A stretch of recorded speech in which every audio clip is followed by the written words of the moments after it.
Καλώς ήρθατε σε άλλη μια βαθιά βουτιά. Σήμερα πιάνουμε Αριστοτέλη. Συγκεκριμένα, από τον προτρεπτικό του λόγο, την ανάλυση της δεύτερης διδακτικής ενότητας. Κοιτάμε λοιπόν τα εργαλεία μας ως άνθρωποι. Σώμα, ψυχή, λογική. Και πώς μπορούμε, ξέρετε, να τα χειριστούμε σωστά. Να μην αυτοσαμποταρίζομαστε, ας πούμε. Η αποστολή μας, να δούμε γιατί η φιλοσοφία, για τον Αριστοτέλη, είναι το κλειδί εδώ. Ακριβώς. Και είναι πολύ ενδιαφέρον πώς την κάνει τόσο πρακτική. Δεν είναι απλά θεωρία στον αέρα, σωστά. Είναι σαν ένα εγχειρίδιο χρήσης για τον άνθρωπο, για να ζήσει κανείς εύστοχα, όπως λέει. Ας τα δούμε λίγο αυτά τα εργαλεία.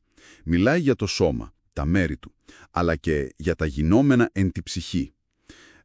Τα πάθη, θυμός, φόβος, τέτοια. Τις δυνάμεις, την ικανότητα να τα νιώθουμε αυτά.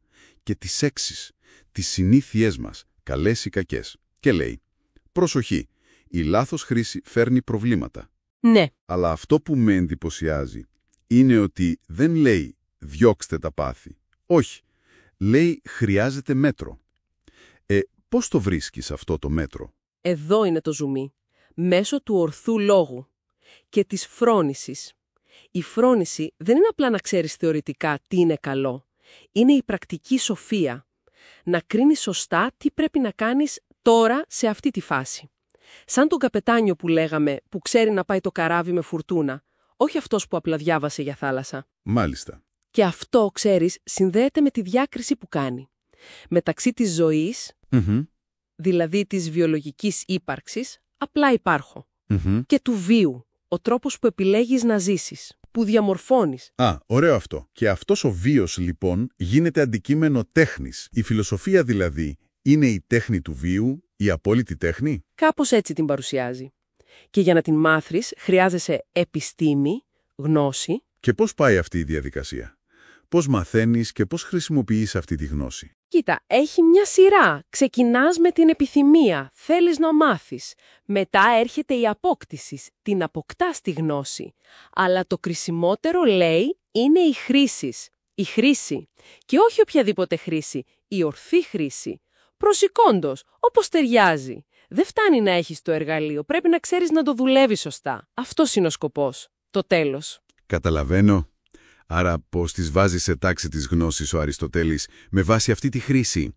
Γιατί κάνει μια διάκριση, νομίζω, κάτι για γνώσεις που παράγουν και γνώσεις που χρησιμοποιούν και μετά ποιες υπηρετούν και ποιες δίνουν εντολές, κάτι τέτοιο. Ακριβώς. Έτσι είναι. Και πού λες να βάζει τη φιλοσοφία? Υποθέτω στις επιτακτικές, αυτές που δίνουν εντολές. Μπράβο, στην κορυφή, ως η κατεξοχήν επιτακτική γνώση. Γιατί? Επειδή λέει μόνο η φιλοσοφία έχει την ορθή κρίση. Και τη συνολική εικόνα, τη συνολική θεώρηση του αγαθού. Δεν κοιτάει μόνο το δέντρο, βλέπει το δάσος. Μόνο αυτή λοιπόν μπορεί να κατευθύνει τις άλλες γνώσεις, τις τέχνες, κατά φύσιν, σύμφωνα με το σκοπό τους, ας πούμε προς την ευδαιμονία. Μάλιστα, στο κείμενο έχει και 2 συλλογισμούς πολύ δυνατούς, που καταλήγουν ότι η φιλοσοφία είναι αναγκαία, όχι απλά καλή, αναγκαία και για τον καθένα μας ξεχωριστά και για την πόλη ολόκληρη. Πολύ ισχυρό αυτό και ο ορθός λόγος είναι ο άξονας. Συνδέεται με την ελεύθερη επιλογή, την προαίρεση και κρατάει τα ηνία στην ψυχή. Μας θυμίζει λίγο τη δομή της ψυχής που λέει το άλογο μέρος, μετά το επιθυμητικόν που είναι για τις ηθικές αρετές. Και μπορεί να ακούσει τη λογική, έτσι. Και τέλος το λόγον έχον, εκεί που είναι η σοφία και η φρόνηση. Ακριβώς. Η φρόνηση εδρεύει εκεί. Και η φιλοσοφία, μέσω αυτού του ορθού λόγου και της φρόνησης, τι κάνει? Λειτουργεί σαν τον ενίοχο. Συντονίζει τα συναισθήματα, τη λογική, το σώμα, τις γνώσεις. Όλα μαζί, αρμονικά, προς τον κοινό στόχο, την ευδαιμονία.